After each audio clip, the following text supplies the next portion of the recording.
की बात मैं आपके लिए बहुत महत्व की मानता हूं। अब तक मैंने आपसे अष्टांग हृदयम के जिन सूत्रों पर चर्चा की है, हम लोग हर एक विषय में, आप जानते हैं ना, एक थ्योरी होती है और एक प्रैक्टिकल होता है। तो अब तक आप समझिए कि मैं आपसे थ्योरी की बात कर रहा था और थोड़ी सी बात और करूंगा थ्योरी की जो बची हुई है, फिर उसके बाद आज मैं आपसे कुछ प्रैक्टिकल बात भी करूंगा। Please mobile phone switch off कर दीजिए, आप इस बात के लिए आज छूट नहीं ले सकते। आज कुछ ऐसी बात है जो दैनिक जीवन में आप प्रयोग करें। इन सूत्रों का प्रयोग तो करना ही है, इसके लिए तो कोई विकल्प नहीं है, लेकिन इन सूत्रों के आधार पर आगे भी बहुत कुछ है जो भागवत जी ने कहा है। साध्वी जी चूंकि यहां पर हैं, तो उनकी जानकारी के लिए एक छोटी सी बात जो आपके लिए पुरानी लगेगी, शायद उनके लिए नहीं होगी, और मैं उनको इसलिए भी ये कहना चाहता हूं कि वो अपने व्याख्यानों में हर बार ये बातें सैकड़ों लोगों तक कह सकती हैं। साध्वी जी, यहां पर हम लोग बात कर रहे हैं 3,500 साल पहले भारत में एक महान व्यक्ति हुए, उनका नाम था महर्षि भागवत। उनकी लिखी हुई 2 शास्त्रीय पुस्तकों पर हम चर्चा कर रहे हैं। एक उनकी पुस्तक है अष्टांग हृदयम, दूसरी पुस्तक है उनकी अष्टांग संग्रहम। ये दोनों पुस्तकों में महर्षि भागवत ने 7,000 सूत्र लिखे हैं, संस्कृत में लिखे हैं। ये सूत्र हमारे जीवन से जुड़े हुए हैं। हमारे अपने जीवन में हमें स्वस्थ रहना है, निरोगी रहना है, तो इन स्वस्थ और निरोगी रहने के लिए क्या क्या करना चाहिए, ये सूत्र भागवत जी ने लिखे हैं। भागवत जी महर्षि चरक के शिष्य थे। चरक ऋषि का नाम हम सब जानते हैं। चरक ऋषि के वो शिष्य थे और सबसे बेहतरीन शिष्यों में उनकी गिनती होती है, सबसे इंटेलिजेंट माने जाते हैं। चरक ऋषि ने जितना शोध कार्य किया, भागवत जी ने उससे भी ज्यादा किया। 135 वर्ष उनकी आयु रही। 135 वर्ष में लगभग आप समझ लीजिए 18 वर्ष छोड़कर, 18 वर्ष वो ये कहते हैं कि मैं प्राथमिक अध्ययन करता रहा, तो 18 वर्ष छोड़कर बाकी सारे वर्ष उन्होंने बहुत गहन अध्ययन में लगाए। और उन्होंने कोई एक सूत्र लिखा तो उस पर कम से कम 50 से ज्यादा उन्होंने ऑब्जर्वेशंस किए। आज का जो विज्ञान है, जिसको हम आधुनिक विज्ञान कहते हैं, ये पूरा ऑब्जर्वेशन पर आधारित है। ऑब्जर्वेशन को हिंदी में क्या कहते हैं मैम? हाँ, निरीक्षण, निरीक्षण, परीक्षण या निरीक्षण, हाँ, प्रयोग या परीक्षण या निरीक्षण। तो अगर जैसे उन्होंने कोई सूत्र कह दिया तो उसका 50 बार परीक्षण किया, अलग अलग परिस्थितियों में अलग अलग लोगों पर किया, और जब उन्होंने देखा कि परिणाम वही है, तब सूत्र लिखा। अब हम कल्पना करें कि 7,000 सूत्र लिखे हों और एक एक सूत्र पर 50-50 परीक्षण उन्होंने किए हों, तो पूरी जिंदगी उनकी इसी में निकल गई। महर्षि भागवत बाल ब्रह्मचारी थे। अंतिम समय तक वो ब्रह्मचर्य का ही पालन करते रहे, गृहस्थ आश्रम उन्होंने नहीं जिया, लेकिन वो मानते थे कि गृहस्थ आश्रम बहुत महत्व का है। तो ऐसे महर्षि भागवत के सूत्रों को मैं पिछले 6 साल से पढ़ता रहा, और भारत की आज की जो परिस्थिति है, मैं मानता था और आज भी मानता हूं कि उसमें ये बहुत अनुकूल है। आज हमारे भारत की परिस्थिति ऐसी है, 112 करोड़ लोग इस देश में रहते हैं, इनमें से करीब 75 से 80 करोड़ लोग बीमार हैं। सरकार कहती है कि सिर्फ 30 करोड़ लोग हैं स्वस्थ, बाकी सब हैं बीमार। अलग अलग बीमारियां हैं, वात की बीमारियां हैं, पित्त की हैं, कफ की हैं, और इन बीमारियों का इलाज करने के लिए भारत में कुल मिलाकर 23 लाख डॉक्टर हैं रजिस्टर्ड, जो एमबीबीएस, बीएएमएस और बीएचएमएस तीनों पद्धति के हैं। 23 लाख रजिस्टर्ड डॉक्टर हैं। अगर अनरजिस्टर्ड डॉक्टर भी इसमें मिला दें तो सरकार कहती है लगभग अनरजिस्टर्ड डॉक्टर भी इतने ही हैं, 25 लाख के आसपास। तो कुल मिलाकर हम 50 लाख डॉक्टर मान लें, अनरजिस्टर्ड और रजिस्टर्ड, तो भी मरीजों की संख्या 70 से 80 करोड़ है। तो मैंने एक दिन हिसाब लगाया कि अगर 30 व्यक्ति एक डॉक्टर के सुपुर्द कर दिए जाएं तो 50 लाख डॉक्टर हैं, मुश्किल से 1.5 करोड़ लोगों का इलाज हो सकता है, और रोगी 75 से 80 करोड़ हैं। तो भागवत जी एक सूत्र लिखकर चले गए, वो ये कहते हैं कि हर व्यक्ति अपनी चिकित्सा स्वयं कर सकता है, और इस बात को उन्होंने कहा कि 85% चिकित्सा बहुत आसान है, जो कोई भी व्यक्ति स्वयं कर सकता है। 15% चिकित्सा थोड़ी मुश्किल है, जिसमें आपको विशेषज्ञ की मदद की जरूरत पड़ती है। तो मैंने सोचा क्यों ना ये 85% चिकित्सा जो आसान है वो लोगों तक पहुंचाई जाए। इस दृष्टि से ये व्याख्यान श्रृंखला आयोजित की है। तो अब तक हमने 3 दिन की व्याख्यान माला पूरी की है, आज चौथा दिन शुरू हो रहा है। तो कल तक के जितने सूत्र थे वो एक बार मैं आपको दोहरा दूं ताकि आपको याद हो जाए। कल का सबसे पहला महत्व का सूत्र मैंने बोला था कि आप खाना खाने के बाद पानी ना पिए, पानी हमेशा 1.5 घंटे के बाद पिए। कारण मैंने उसका बहुत विस्तार से बताया था, उसमें दोबारा जाने की जरूरत नहीं है। वो पहला सूत्र था कल का। दूसरा सूत्र था कि पानी जब भी पिए तो घूट घूट भर के पिए, एक एक सिप लेकर पानी पिए, जैसे आप गर्म दूध पीते हैं या गर्म चाय या गर्म कॉफी पीते हैं, और उसका कारण भी मैंने आपको समझा दिया था। तीसरा सूत्र है कि आप जब भी पानी पिए तो ठंडा ना पिए, कभी भी ठंडा पानी ना पिए, हमेशा गुनगुना पानी, हमेशा गुनगुना पानी पिए। वैसे जैन दर्शन में इसी को पक्के पानी की कहा जाता है, इसको बात वो बिल्कुल वैज्ञानिक है, भागवत जी भी उसका समर्थन करते हैं। हमेशा गुनगुना पानी पीने की कोशिश करें। आप में से कई लोगों ने सवाल पूछे थे कि गर्मियों में भी क्या गुनगुना पानी पिए। भागवत जी की माने तो गर्मियों में भी गुनगुना पी सकते हैं, लेकिन कोई बहुत तकलीफ आए तो मिट्टी के बर्तन का पानी आप गर्मी के दिनों में 3-4 महीने पी सकते हैं। फिर चौथा सूत्र यह था कल का कि पानी कभी भी पिए तो सवेरे उठते ही सबसे पहले जरूर पिए, माने सुबह की शुरुआत पानी से करें। और उसमें मैंने बताया था कि मुंह का कुल्ला किए बिना वो उठते ही पानी आपको पीना है, क्योंकि रात को जब आप सोते हैं तो जो कुछ भी लार मुंह में बनी है ये बहुत ही कीमती है, इसका औषधीय गुण बहुत है। और जैन दर्शन में इसको अहिंसा के साथ जोड़ा हुआ है, और वो मैंने करके भी देखा है कि सुबह की लार गलती से भी आप किसी चींटी या चींटा या मक्खी पे थूक दो, वो तुरंत मर जाएगा। सुबह की लार अगर आपने गलती से चींटी, चीटा या मक्खी पे थूक दिया, वो तुरंत मर जाता है, क्योंकि उसका औषधीय गुण बहुत प्रबल होता है सुबह सुबह। तो जैन दर्शन ने इसको अहिंसा से जोड़ा, भागवत जी ने इसको शरीर स्वास्थ्य से जोड़ा। तो ये 4 सूत्र मैंने कल आपको बताए थे, ये बहुत फंक्शनल है, ऑपरेटिव। इसके पहले 5 सूत्र पिछले 2 दिनों में मैंने बात की थी। आने वाले शायद एक दिन मैं सब सूत्रों को फिर से रिपीट कर दूंगा, ताकि आपको भूलने ना पाए, आसानी से याद हो। अभी मैं आगे बढ़ता हूं। कल के सूत्र को आगे बढ़ाते हुए मैं एक सूत्र आपके सामने रख कहता हूं। भागवत जी कहते हैं बहुत गहरी बात। वो ये कहते हैं, ये साध्वी जी हैं, इसलिए मुझे आज कहना बहुत उपयोगी भी लग रहा है इस सूत्र का। मैं सोचा था कि कल कहूंगा, लेकिन आज कह रहा हूं। भागवत जी कहते हैं कि जब आप भोजन करें कभी भी, तो भोजन का समय थोड़ा निश्चित करें। भोजन का समय निश्चित करें। ऐसा नहीं कि कभी भी कुछ भी खा लिया। हमारा ये जो शरीर है, ये कभी भी कुछ भी खा लेने के लिए नहीं है। इस शरीर में जठर है, मैंने आपसे कहा, उसमें अग्नि प्रदीप्त होती है। तो भागवत जी कहते हैं कि जब जठर में अग्नि सबसे ज्यादा तीव्र हो, उसी समय भोजन करें, तो आपका खाया हुआ एक एक अन्न का हिस्सा पाचन में जाएगा और रस में बदलेगा, और रस में से मांस, मज्जा, रक्त, वीर्य, मल, मूत्र, मेद और आपकी अस्थियां, इनका विकास होगा। तो कभी भी कुछ ना खाएं। ये पद्धति भारत की नहीं है, ये यूरोप की है। यूरोप में डॉक्टर्स हैं, वो हमेशा कहते हैं कि थोड़ा थोड़ा खाते रहो, कभी भी खाते रहो।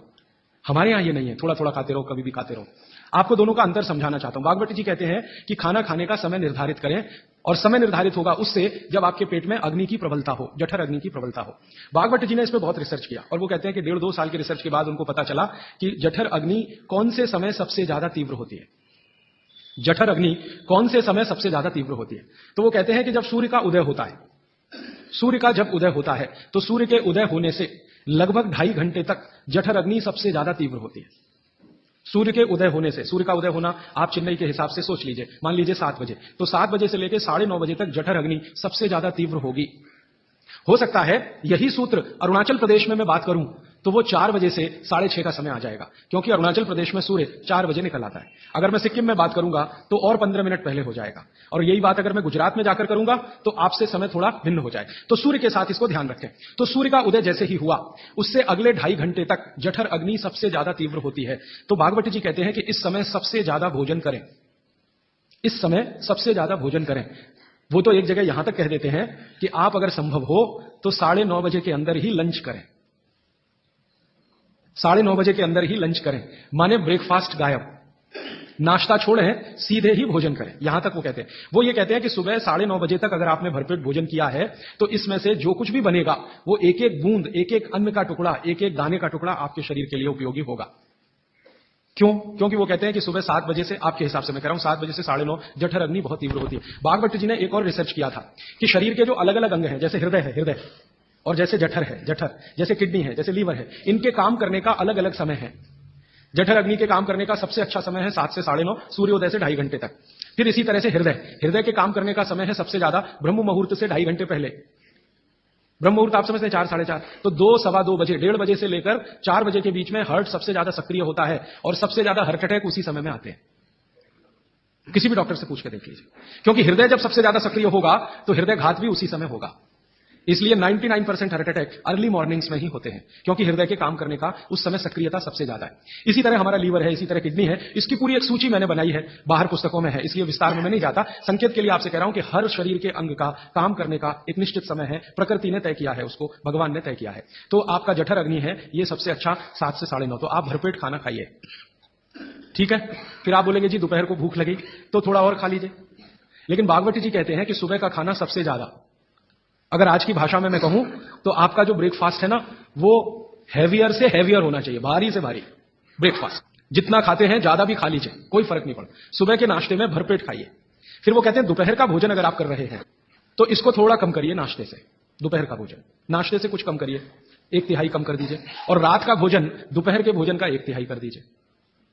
अब सीधे से मैं कहता हूं, अगर आप सवेरे 6 रोटी खाते हैं तो दोपहर को 4 ले लीजिए और शाम को 2 ले लीजिए। अगर आपको आलू का पराठा खाना है या गोभी का पराठा खाना है, आपकी जीभ स्वाद के लिए मचल रही है, तो भागवत जी कहते हैं कि सब कुछ सवेरे खाओ। आलू का पराठा भी खाओ, गोभी का पराठा भी खाओ, मूली का पराठा खाओ, जो आपको खाना है। हालांकि जैन है तो आलू का पराठा तो निषिद्ध है, मूली का भी निषिद्ध है आपके लिए। फिर अगर जो जैन नहीं है उनके लिए आपको जो ज्यादा अच्छा लगता है खाने में, मैं आपको एक वाक्य में कहता हूं, जो चीज सबसे ज्यादा पसंद है वो सुबह खाओ। रसगुल्ला पसंद है तो सुबह खाओ, रबड़ी खानी है तो पसंद है तो सुबह खाओ, जलेबी खानी है तो सुबह खाओ, इमरती खानी है तो सुबह खाओ। जो भोजन आपको सबसे ज्यादा पसंद है वो सुबह खाओ, पेट भर के खाओ। वो ये कहते हैं कि इसमें छोड़ने की जरूरत नहीं है, पेट भर के खाओ तो पेट की संतुष्टि हुई, मन की भी संतुष्टि होती है। और भागवत जी कहते हैं कि भोजन में मन की संतुष्टि पेट की संतुष्टि से ज्यादा बड़ी है। मन हमारा जो है ना, ये खास तरह की वस्तुओं से या हार्मोन से या एंजाइम से संचालित है। मन को आज की भाषा में डॉक्टर्स लोग जो गिनते हैं ना, हालांकि वो है नहीं, लेकिन उन्होंने जो कहा है वो पीनियल ग्लैंड के बारे में है। ये जो पीनियल ग्लैंड है ना, इसमें से बहुत सारा रस निकलता है, जिनको हम हार्मोन्स कह सकते हैं, कुछ एंजाइम्स हैं। ये संतुष्टि के लिए सबसे आवश्यक ग्लैंड है पीनियल ग्लैंड। तो भोजन अगर आपको तृप्त करता है, भोजन में एक तो पेट भरना है और एक तृप्त होना, तृप्त करेगा तो पीनियल ग्लैंड आपकी सबसे ज्यादा सक्रिय है। तो जो भी रस और एंजाइम चाहिए शरीर को, नियमित रूप से समान अंतर पे निकलते रहते हैं। और जो भोजन से तृप्ति नहीं है तो गड़बड़ होती है पीनियल ग्लैंड, और पीनियल ग्लैंड की गड़बड़ी पूरे शरीर में पसर जाती है और आपको तरह तरह के रोगों का शिकार बना देती है। अगर आप तृप्त भोजन नहीं कर पा रहे हैं तो निश्चित रूप से 10-12 साल के बाद आपको मानसिक क्लेश होगा और रोग होंगे। मानसिक रोग बहुत खराब है। आप सिजोफ्रेनिया के शिकार हो सकते हैं, डिप्रेशन के शिकार हो सकते हैं, आपको कई ऐसी गंभीर बीमारियां हो सकती हैं। भागवती जी कहते हैं कि आप भोजन करते हुए अगर संतुष्ट नहीं है तो 27 तरह की बीमारियों से ग्रसित हो सकते हैं। उनकी पूरी सूची है, वो पुस्तक में है। कभी भी भोजन करें तो पेट तो भरे ही, मन भी तृप्त हो, और मन के तृप्त और पेट के भरने का सबसे अच्छा समय सवेरे का ही है। अब मैंने ये भागवती जी के सूत्र को चारों तरफ देखना शुरू किया तो मुझे पता चला कि मनुष्य को छोड़कर जीव जगत का हर प्राणी इस सूत्र का पालन कर रहा है, मनुष्य को छोड़कर। क्योंकि मनुष्य को मैं मूर्ख मानता हूं, हालांकि मनुष्य अपने को होशियार समझता है, लेकिन मनुष्य से ज्यादा होशियार ये जीव जगत के प्राणी है। आप चिड़िया को देखो, चिड़िया कितने भी तरह की चिड़िया, सवेरे सूरज उगते ही उसका खाना शुरू हो जाता है और भरपेट खाती है। 6 बजे के आसपास आप राजस्थान में निकल जाओ, गुजरात में निकल जाओ, सब चिड़िया अपने अपने काम पे लगी हुई है, खाना खाने में खूब जम के खाती है। और पेट भर गया उसके 4 घंटे के बाद ही पानी पीती है, दोपहर को ही पानी पीती है। गाय को देखो, सुबह उठते ही सूरज जैसे ही निकलेगा गाय का खाना शुरू हो जाएगा, भैंस का खाना शुरू हो जाएगा, बकरी, बकरे, भेड़, गधा, घोड़ा सब सुबह उठते ही खाना खाना शुरू करेंगे और पेट भर के खाएंगे, छक के खाएंगे, फिर दोपहर को आराम करेंगे। तो ये सारे जानवर, सारे जीव जंतु, आप सांप को देखो, बिच्छू को देखो, कीड़ी को देखो, चींटी को देखो, चींटे को देखो, सब जानवर, सब जीव जंतु जो हमारी आंखों से दिखते हैं, जो नहीं भी दिखते हैं, ये सबका भोजन करने का समय सवेरे सूर्योदय का ही है। सूर्योदय के साथ ही ये सब भोजन करते हैं, इसलिए ये हमसे ज्यादा स्वस्थ रहते हैं। मैंने आपको कई बार ये कहा है, आप उसको हंस देते हैं, किसी भी चिड़िया को डायबिटीज नहीं होता, किसी भी बंदर को हार्ट अटैक नहीं आता। बंदर तो आपके नजदीक है ना शरीर रचना में, बस बंदर और आप में एक ही अंतर है कि उसको पूछे, आपको नहीं है। बाकी सब कुछ एक ही, आपका हृदय बंदर का हृदय, आपका लीवर बंदर का लीवर, आपकी किडनी बंदर की किडनी, सब कुछ समान है। मां का गर्भाशय, बंदरिया का गर्भाशय, सब समान है, एक ही अंतर है, उसको पूछे, आपको नहीं है। तो ये बंदर को कभी भी डायबिटीज नहीं, हार्टराइटिस नहीं, कोई कुछ नहीं, कोई कुछ नहीं। मेरे एक बहुत अच्छे मित्र हैं डॉक्टर रविंद्रनाथ शानबाग, वो रहते हैं कर्नाटक में। कर्नाटक में उडुपी नाम की जगह है, वहां रहते हैं, बहुत बड़े प्रोफेसर हैं, मेडिकल कॉलेज में काम करते हैं। उन्होंने एक बड़ा गहरा रिसर्च किया।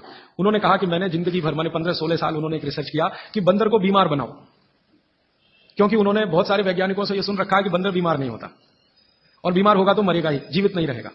तो बंदर को बीमार बनाओ। तो उन्होंने तरह तरह के वायरस और बैक्टीरिया बंदर को डालना शुरू किया, कभी इंजेक्शन के माध्यम से, कभी किसी माध्यम से।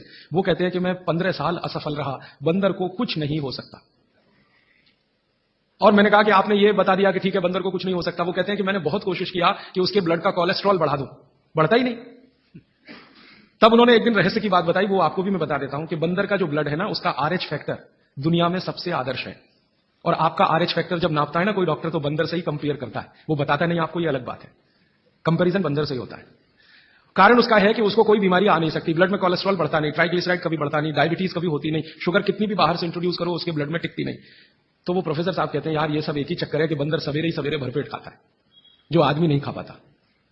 तो वो प्रोफेसर रविंद्रनाथ शानबाग ने कुछ अपने मरीजों को कहा कि देखो भैया, बंदर की तरह से खाओ, माने सुबह सुबह भरपेट खाओ। तो उनके कई मरीज हैं जिन्होंने पर उन्होंने एक्सपेरिमेंट किया, और वो मरीज बताते हैं कि जब से उन्होंने सुबह भरपेट खाना शुरू किया, किसी की डायबिटीज माने शुगर कम हो गई, किसी का कोलेस्ट्रॉल कम हो गया, किसी के घुटने का दर्द कम हो गया, किसी के कमर का दर्द कम हो गया, किसी का कुछ, गैस बनना बंद हो गई, पेट में जलन होना बंद हो गई, नींद अच्छी आने लगी, वगैरह वगैरह सारे इंप्रूवमेंट वो बोलते हैं होते हैं। तब से वो चिल्ला चिल्ला कर कहते हैं, और ये बात भागवत जी 3500 साल पहले कहते हैं कि सुबह का खाना सबसे अच्छा, माने सबसे ज्यादा खाना है, सबसे अच्छा खाना है, जो भी स्वाद आपको लगता है वो सुबह ही खाइए। तो सुबह का खाना फिक्स करिए, समय तय करिए। तो समय मैंने आपको बता दिया, सूरज उगा और 2.5 घंटे तक, माने 9:30 बजे तक, ज्यादा से ज्यादा 10 बजे तक आपका भोजन हो जाना चाहिए। और यह भोजन तभी होगा जब आप नाश्ता बंद करेंगे। यह नाश्ता हिंदुस्तानी चीज नहीं है, यह अंग्रेजों की है। और आप जानते हैं ना हमारे यहां चक्कर क्या चल गया, नाश्ता थोड़ा कम करेंगे, लंच थोड़ा ज्यादा करेंगे, डिनर उससे भी ज्यादा करेंगे। सवा सत्यानाश, एकदम उल्टा। भागवत जी कहते हैं कि नाश्ता सबसे ज्यादा करो, लंच उससे कुछ कम करो, डिनर सबसे कम करो। हमारा बिल्कुल उल्टा चक्कर है, डिनर सबसे ज्यादा, लंच उससे कुछ, और नाश्ता सबसे कम। ये अंग्रेज और अमरीकियों के लिए नाश्ता कम है, कारण पता है? वो लोग नाश्ता हल्का ही करें तो उनके लिए अच्छा है, हमारे लिए नाश्ता ज्यादा ही करना बहुत अच्छा है। कारण उसका एक ही है कि अंग्रेजों के देश में सूर्य नहीं निकलता, साल में 8-8 महीने तक सूरज के दर्शन नहीं होते। और ये जो जठर अग्नि है ना, ये सूरज के साथ सीधे संबंधित है। जैसे जैसे सूर्य तीव्र होगा अग्नि तीव्र होगी, जैसे जैसे सूर्य कम होगा अग्नि भी कम होगी। तो यूरोप और अमेरिका में सूरज निकलता नहीं, साल में 8-8 महीने बर्फ पड़ती है, -40 डिग्री सेंटीग्रेड तापमान होता है, तो वहां जब सूरज है नहीं तो जठर में अग्नि हो नहीं सकती, तो वो नाश्ता हैवी नहीं कर सकते, करेंगे तो उनको तकलीफ हो जाएगी। इसलिए मैंने सबसे पहले दिन जो सूत्र बोला था, अपनी आबो हवा, अपना पर्यावरण, अपना वातावरण, अपनी तासीर, इसको ध्यान में रखकर ही चलें।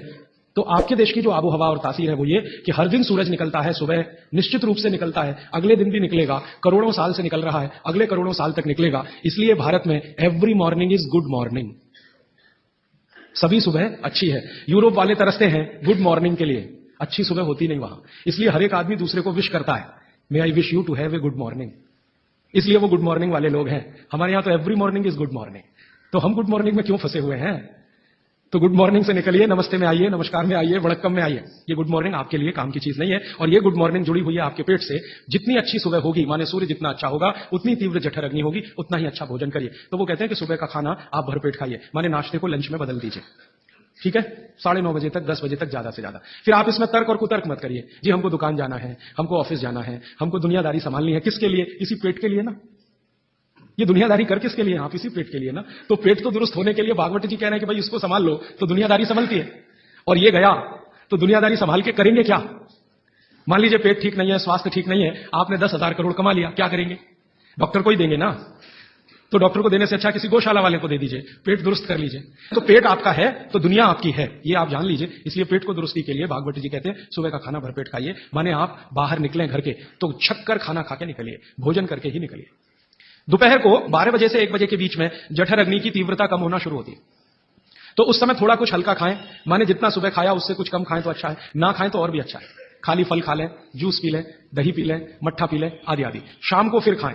अब शाम का भागवत जी कहते हैं कि आपने एक चीज देखी है ना, वो बहुत प्रकृति से सीखने की जरूरत है। दीपक भरा तेल का दीपक आप जलाना शुरू करिए तो पहली लौ खूब तेजी से जलेगी, ठीक है, और अंतिम लौ भी तेजी से जलेगी। माने दीपक जब बुझने वाला होगा तो बुझने से पहले वो बहुत तेज जलेगा। यही पेट का भी नियम। जठर अग्नि सुबह सुबह बहुत तीव्र होगी और शाम को जब सूर्यास्त होने जा रहा है तब भी तीव्र होगी, बहुत तीव्र होगी। तो कहते हैं शाम का खाना सूरज के रहते रहते खा लो, सूरज डूबा तो अग्नि भी डूबी। तो वैसे तो जैन दर्शन में कहा है रात्रि भोजन निषेध है, भागवत जी भी यही कहते हैं, तरीका अलग है बस। आप अहिंसा के लिए कहते हैं, वो स्वास्थ्य के लिए कहते हैं। वो ये कहते हैं शाम का खाना तो सूरज डूबने के बाद दुनिया में कोई नहीं खाता। गाय को खिला के देख लो, नहीं खाएगी, भैंस भी नहीं खाती, खिला के देख लो, बकरी भी नहीं खाएगी, बकरा गधे को खिला के देख लो, खाता नहीं, हाँ बिल्कुल नहीं खाता। आप खाते हैं तो आप अपने को कंपेयर कर लीजिए कि किसके साथ हैं आप। कोई जानवर, कोई जीव राशि सूरज डूबने के बाद खाती नहीं, तो आप क्यों खा रहे हैं? प्रकृति का नियम भागवत जी कहते हैं पालन करिए, माने रात का खाना जल्दी कर दीजिए, सूरज के रहते रहते, माने 5-6 बजे के आसपास आपके यहां सूरज डूबता है, 6 बजे या 6:30 बजे, वही समय सबसे अच्छा है, डूबने से पहले। अब कितना पहले? तो भागवत जी ने उसका कैलकुलेशन दिया, 40 मिनट पहले। सूरज डूबने का समय पता कर लीजिए, चेन्नई में सूरज शाम को 7 बजे डूब रहा है तो 6:20 तक, 6 बजे डूब रहा है तो 5:20 तक। ये हिंदुस्तान के किसी भी कोने में चले जाइए, सूरज डूबने से 40 मिनट पहले का ही निकलेगा। तो 40 मिनट पहले शाम का खाना खा लीजिए और सुबह का तो सूरज निकलने के 2.5 घंटे तक कभी भी खा लीजिए, दोनों समय पेट भर के खा लीजिए। फिर कहेंगे जी रात को क्या? तो रात के लिए भागवत जी कहते हैं कि एक ही चीज है रात के लिए कि आप कोई तरल पदार्थ ले सकते हैं, जिसमें सबसे अच्छा उन्होंने दूध कहा है। साध्वी जी तो वो भी नहीं ले सकते, साधु तो वो भी नहीं ले सकते, लेकिन आप गृहस्थी लोग हैं तो इतनी छूट चाहे तो आप ले सकते हैं। भागवत जी कहते हैं कि शाम को सूर्य डूबने के बाद, मैंने आपको कल कहा था, हमारे पेट में जठर स्थान में कुछ ऐसे हार्मोन्स या एंजाइम्स या रस पैदा होते हैं जो दूध को पचाते हैं। इसलिए वो कहते हैं सूर्य डूबने के बाद जो चीज खाने वाली है वो दूध है, या पीने वाला है वो दूध है। तो रात को दूध रख लीजिए, 6 बजे तक भरपेट खाना रख लीजिए। सुबह का खाना अगर आपने 9:30-10 बजे खाया तो शाम को 6 बजे खूब अच्छी सी भूख लगेगी। फिर आप कहेंगे जी हम तो दुकान पे बैठे हैं 6 बजे, तो डब्बा मंगा लीजिए, दुकान में डब्बा आ सकता है।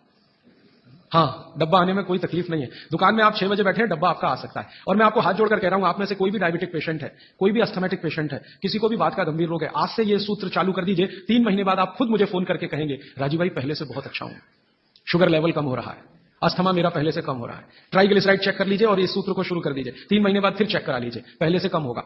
VLDL LDL आज चेक कर लीजिए, 3 महीने बाद फिर चेक करा लीजिए, बहुत तेजी से घटेगा।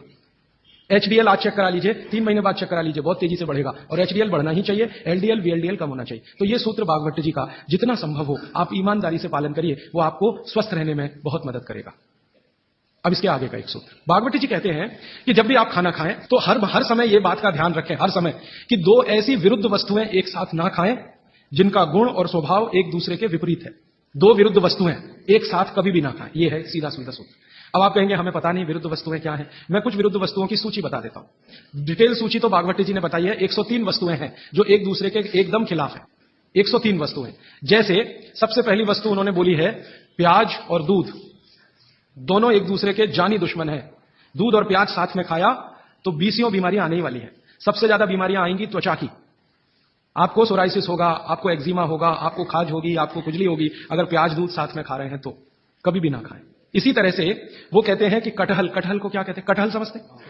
जैक फ्रूट, दूध और जैक फ्रूट कभी ना खाएं, दोनों एक दूसरे के जानी दुश्मन।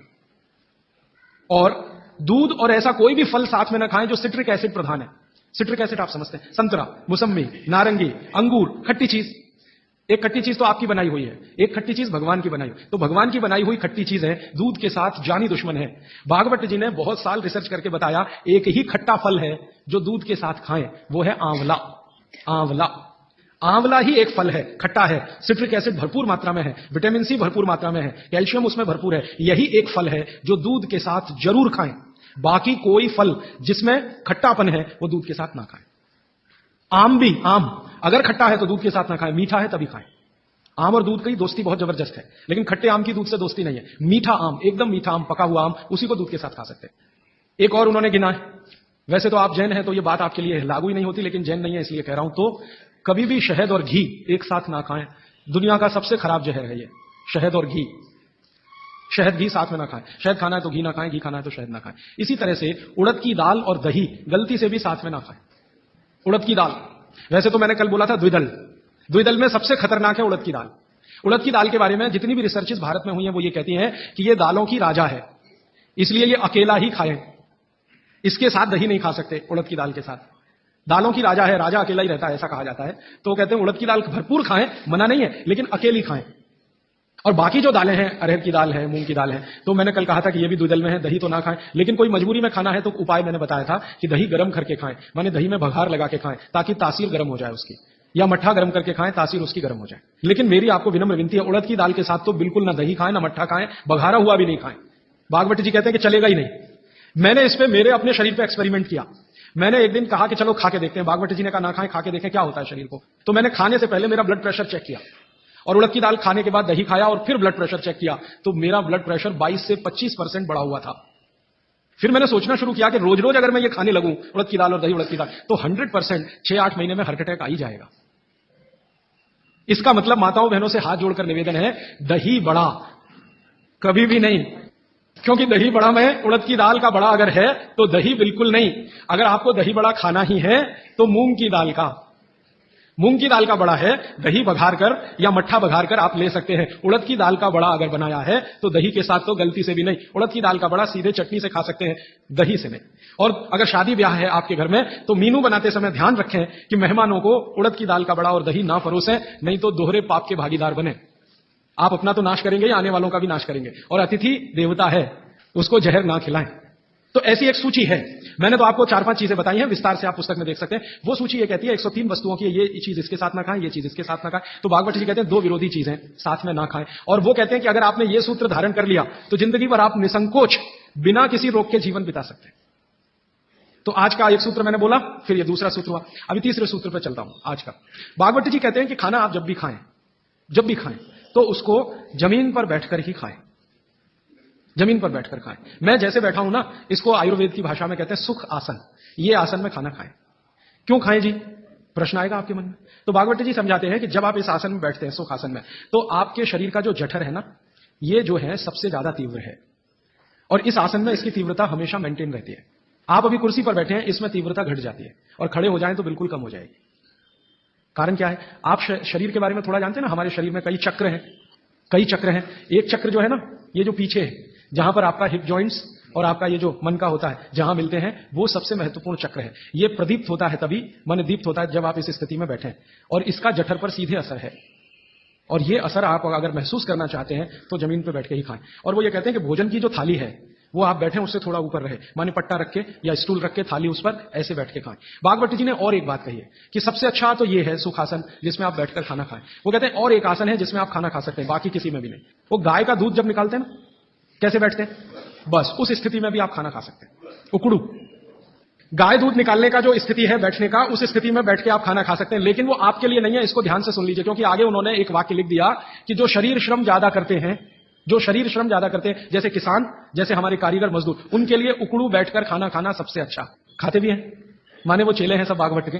और आप जो शरीर श्रम कम करते हैं, आपके लिए इस आसन में बैठकर खाना खाना अच्छा।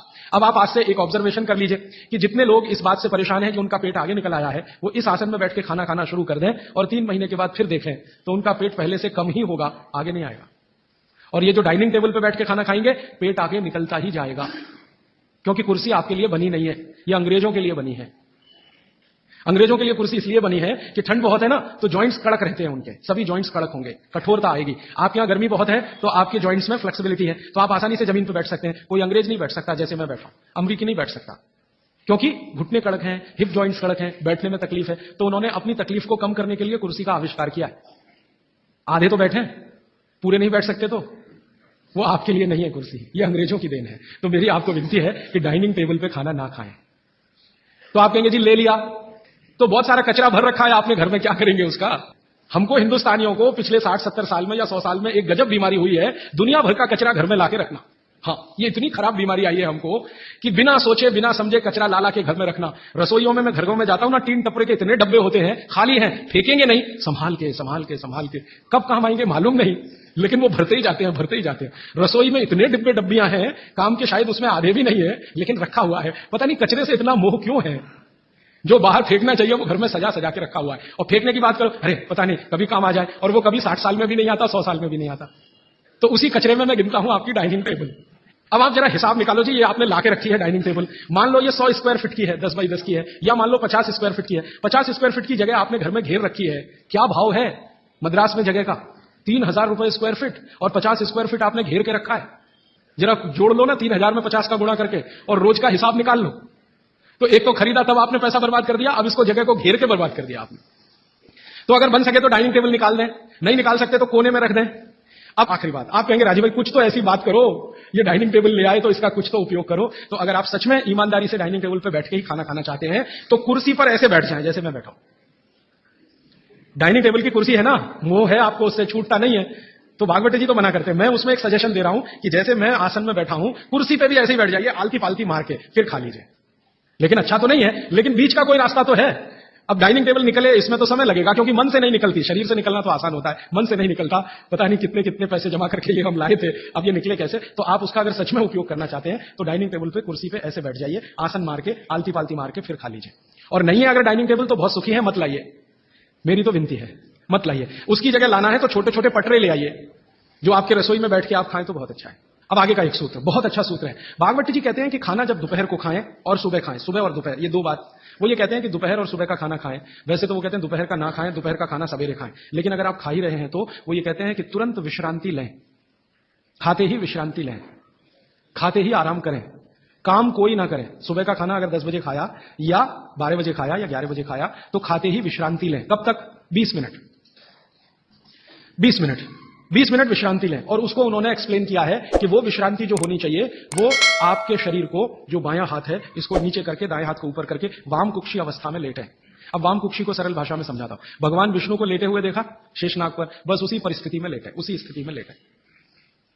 विष्णु भगवान शेषनाग पर लेटे हुए, वो वाम कुक्षी की अवस्था है। खाना खाने के बाद हमेशा दोपहर को और सुबह इस अवस्था में जरूर लेटें। क्यों? आप जानते हैं हमारे शरीर में 2 नाड़ियां हैं, वैसे तो 3 है, 3 नाड़ियां, एक सूर्य नाड़ी है, एक चंद्र नाड़ी है, एक मध्य नाड़ी है। ये जो सूर्य नाड़ी है यही भोजन को पचाने में मदद करती है। सूर्य नाड़ी तभी चलती है जब आपकी चंद्र नाड़ी कम हो। भोजन पचाना है सुबह का और दोपहर का, सूर्य नाड़ी तीव्र होनी ही चाहिए। तो लेफ्ट साइड में लेटो तो तुरंत सूर्य नाड़ी शुरू हो जाती है।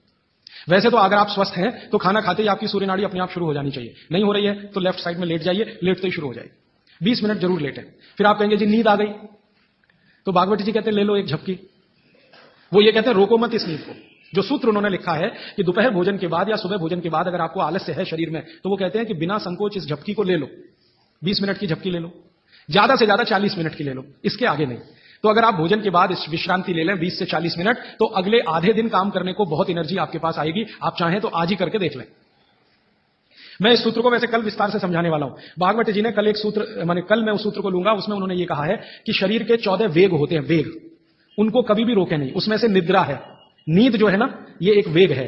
तो वो कहते हैं कि दोपहर के खाने के बाद अगर आलस्य आ रहा है तो ये स्वाभाविक है, क्योंकि खाना खाते ही जठर अग्नि प्रदीप्त होगी। अग्नि प्रदीप्त होने के लिए मैंने आपसे कल समझाया था ना, ब्लड की जरूरत पड़ेगी। तो सारे शरीर का खून पेट में रहता है जब तक खाना पचता है, तो बाकी अंगों को खून की कमी है तो प्रेशर बढ़ेगा। सारा खून एक जगह आएगा तो दूसरे अंगों पे तकलीफ आएगी कि नहीं? तो ब्रेन को प्रेशर आता है, तो ब्रेन रिलैक्स होना चाहता है, इसलिए भोजन के बाद आपको सुस्ती आएगी ही। ये प्रकृति का नियम है। तो आप ले लेना उस नींद को, छोड़ते क्यों है? बहुत कीमती है, लोगों को मिलती नहीं। गोलियां खाते हैं फिर भी नहीं आती। करोड़ों रुपए लेने वालों को मैंने देखा है, आती नहीं है नींद। आपको आ रही है तो बात बहुत सुखी है। तो आप दोपहर की झपकी ले लें। मैं आपको और एक छोटी सी जानकारी बताऊं कि भागवत जी के इस सूत्र पर यूरोप और अमेरिका में बहुत रिसर्च हो रही है आजकल ऑस्ट्रेलिया में, ब्राजील में और मैक्सिको में कई कंपनियां ऐसी हैं जिन्होंने लंच के बाद ब्रेक देना शुरू किया है अपने कर्मचारियों को। और ब्राजील और मैक्सिको और ऑस्ट्रेलिया, तीनों देश की सरकारें 2008 में कानून बनाने जा रही हैं, कानून बनने जा रहा है कि हर एक कर्मचारी को लंच के बाद झपकी लेने के लिए ब्रेक देना कंपलसरी है। तो सभी कंपनियों को ऑर्डर आया है सरकार का कि अपने ऑफिस की डिजाइन इस तरह से करो कि कोई भी कर्मचारी जहां बैठकर काम कर रहा है वहां झपकी भी ले सके। जिन कंपनियों में यह चल रहा है सिलसिला, मैंने उनसे ईमेल से कांटेक्ट किया कि भैया ये तुमको कहां से याद आ गया, ये तो भागवत जी 3,500 साल पहले कह के गए। तो उन्होंने कहा ये आपके यहां 3,500 साल पहले था, हमारे यहां अब पहुंचा है, हमको अब पता चला है, हमने इस पर रिसर्च शुरू किया है। तो उन्होंने ये महसूस किया है कि जिन कर्मचारियों को दोपहर खाने के बाद वो झपकी लेने की छूट दे रहे हैं, उनकी काम करने की एफिशिएंसी 3 गुना बढ़ गई है। एफिशिएंसी बढ़ रही है। तो वो कह रहे हैं कि पहले से ज्यादा काम कर रहे हैं, तनख्वाह उतनी ही है, बस एक झपकी लेने की छूट उनको मिली है, काम बढ़ गया उनका। तो आप भी महसूस कर सकते हैं। और माताओं बहनों को तो विशेष विनती है, क्योंकि आपका घर का काम भी कुछ कम नहीं है। किसी भी फैक्ट्री को चलाना बहुत आसान है, घर चलाना बहुत मुश्किल काम है। और घर में भी सबसे मुश्किल काम है बच्चों को बड़ा करना। मैं मानता हूं दुनिया में इससे बड़ा कोई काम नहीं। तो आपको काम तो घर में भी है। आप भी भोजन के बाद एक झपकी लेने का नियम बना ही लो। सब काम छोड़कर झपकी ले लो आप, क्योंकि मैं आपसे यह कह रहा हूं कि आपके शरीर के स्वस्थ रहने से ज्यादा बड़ा कोई काम नहीं है दुनिया में।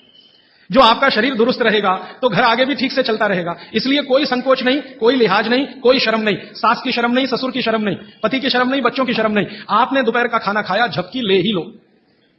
20 मिनट से 40 मिनट, जिंदगी आपकी सुखी रहेगी, जिंदगी भर आप सुखी रहेंगे। इसमें कोई शर्म की बात नहीं है, यह शरीर की जरूरत है। जैसे भूख लगती है तो हम खाना खाते हैं, इसमें क्या शर्म करते हैं? वैसे ही खाना खाते ही ब्लड प्रेशर बढ़ता है और ब्रेन को ज्यादा प्रेशर बर्दाश्त नहीं है, तो नींद लेना ही शरीर के लिए अच्छा है। तो आप ये कर लो। पुरुषों के लिए भी मेरी विनती है। आप कहेंगे जी दुकान में व्यवस्था नहीं, कुछ बना लो, आगे पीछे कुछ तोड़ ताड़ के ऐसी व्यवस्था कर लो कि खाते ही पैर सीधे करने को कुछ तो हो जाए। आप कहेंगे जी बैंक में काम करते हैं, बीमा कंपनी में काम करते हैं, तो मैं अमेरिका यूरोप की उन कंपनियों की लिस्ट दे देता हूं जहां पर यह नियम बन चुका है। आपके बैंक और बीमा वालों को वो लिस्ट दिखा दो कि जब ये अमेरिका और कनाडा और ब्रिटेन और ऑस्ट्रेलिया और न्यूजीलैंड में कानून बन सकता है तो हिंदुस्तान में क्यों नहीं? भागवत तो हिंदुस्तान के थे।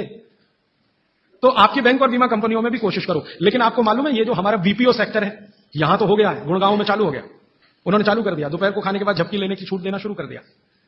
तो अगर वहां हो रहा है बीपीओ सेक्टर में, आईटी सेक्टर में, तो सब जगह हो जाएगा, धीरे धीरे ये आ जाएगा। अब मैं आपको एक उल्टी बात कहता हूं। गुजरात में जाता हूं मैं, राजस्थान में जाता हूं, जयपुर जैसे शहर में, राजकोट जैसे शहर में, तो दोपहर को सारा बाजार बंद रहता है। राजकोट में हजारों करोड़ का बिजनेस होता है रोज का, दोपहर को कोई दुकान पर नहीं मिलेगा, करोड़पति से करोड़पति। कहां है जी? खाना खा के झपकी ले रहे हैं। बहुत सुखी लोग हैं, बहुत सुखी लोग हैं। काठियावाड़ में मैंने देखा है, क्या पोरबंदर, क्या राजकोट, क्या जामनगर, क्या जूनागढ़, क्या अमरेली, दोपहर को बाजार खुलेगा ही नहीं। और मैंने तो ऐसे ऐसे लोगों को देखा है कि ग्राहक आके खड़ा है करोड़ों रुपए लेके, सेठ जी कहेंगे जी शाम को आना 4 बजे के बाद। अरे सेठ जी मेरे पास बैग भरा है रुपयों का, शाम को ले आना, मुझे अभी इतनी फुर्सत नहीं है, मैं नींद ले रहा हूं। बहुत सुखी लोग हैं, समय का सही सदुपयोग कर रहे हैं। अब कुछ लोग गालियां देते हैं, क्या निकम्मे लोग हैं, दोपहर को सोते हैं। सोना ही चाहिए। पूना में आप चले जाइए, पेशवाई के जमाने से पूना के लोग दोपहर को खाने के बाद जरूर नींद लेते हैं। पेशवा ने इसके लिए बहुत प्रचार किया था, भागवत के इस सूत्र का। तो वहां भी है, पूना में भी है। जो पुराने शहर है ना हिंदुस्तान में, हर जगह ये देखने को मिलेगा, दोपहर के खाने के बाद सब झपकी लेंगे ही। तो कर्नाटक में भी है, तमिलनाडु का मुझे मालूम नहीं क्योंकि ज्यादा मैं घूमा नहीं। लेकिन आप ये ध्यान रखो कि ये जो नियम आप पालन करो तो ये प्रकृति के अनुकूल है, शरीर के अनुकूल है, इसलिए इसमें शर्म नहीं, झिझक नहीं। अच्छा, अब इसका उल्टा सूत्र है आगे का। वो ये कहते हैं कि दोपहर और सुबह के खाने का अगर आपने नींद लिया है खाने के तुरंत बाद, तो रात का भोजन माने शाम का भोजन, रात से मतलब हमेशा शाम, ध्यान रखना। तो शाम के भोजन के बाद कभी भी विश्रांति नहीं लेना, उल्टा है बिल्कुल। सुबह का भोजन किया तब तो विश्रांति जरूरी है, शाम का भोजन किया तो 2 घंटे तक विश्रांति नहीं लेना। 2 घंटे माने 6 बजे खाना खा लिया तो 8 बजे ही जाना सोने के लिए, उसके पहले नहीं। 5 बजे खाया तो 7 बजे, 2 घंटे तो विश्रांति लेना ही नहीं। क्यों? सुबह का जो है क्रम शाम को उल्टा है। सुबह सूर्य का प्रकाश है, पवन का स्पर्श बहुत तीव्र है, शाम को सूर्य का प्रकाश बिल्कुल नहीं है। तो शरीर की बायोकेमिस्ट्री पूरी बदल जाती है सुबह और शाम। सुबह कुछ तरह के हार्मोन्स हैं, शाम को दूसरे तरह के हार्मोन्स। तो शाम के लिए वो ऑब्जर्वेशन करके कहते हैं कि कभी भी खाने के बाद तुरंत सोना नहीं, अगर सोएंगे तो हार्ट अटैक, डायबिटीज, सब बीमारी आने की संभावना। तो शाम को खाने के 2 घंटे बाद तक ना सोएं, सुबह खाते ही जरूर विश्रांति लें। अब आके एक तीसरा सूत्र उन्होंने लिखा है, दोनों को शायद मिलाया उन्होंने। वो कभी भी एक्सट्रीम पे नहीं गए भागवत जी, बीच में ही रहे, मिडिल मार्ग है, मध्य मार्ग है। वो ये कहते हैं कि सुबह और शाम को अगर जो आप ये दोनों नियम पालन नहीं कर पाते किसी कारण से, करें तो बहुत अच्छा, नहीं कर पाते तो वो ये कहते हैं कि 10 मिनट के लिए वज्रासन में जरूर बैठ जाए, सुबह और शाम दोनों। सुबह का नियम अगर आप पालन नहीं कर पाते, माने विश्रांति नहीं ले पा रहे किसी कारण से, और शाम का भी नियम पालन नहीं कर पा रहे हैं, 2 घंटे तक आपको सोना नहीं है किसी भी कारण से, कारण कुछ भी हो, तो वो ये कहते हैं वज्रासन में जरूर बैठें 10 मिनट। वज्रासन आप सब समझते हैं, ये ऐसे पैर पीछे करके बस 10 मिनट बैठ जाइए खाने के बाद, सुबह भी और शाम को भी। और प्राणायाम और योग में महर्षि पतंजलि ने कहा है कि भोजन के बाद जो किया जाने वाला आसन है वो ये एक ही है, बाकी कोई आसन आप नहीं कर सकते। और महर्षि पतंजलि कहते हैं, महर्षि पतंजलि वाग्भट के बाद के हैं, महर्षि पतंजलि कहते हैं कि अगर वज्रासन में कोई बैठता है तो शरीर बिल्कुल वज्र के जैसा ही होता है। वज्र आप समझते हैं, एकदम कठोर मजबूत।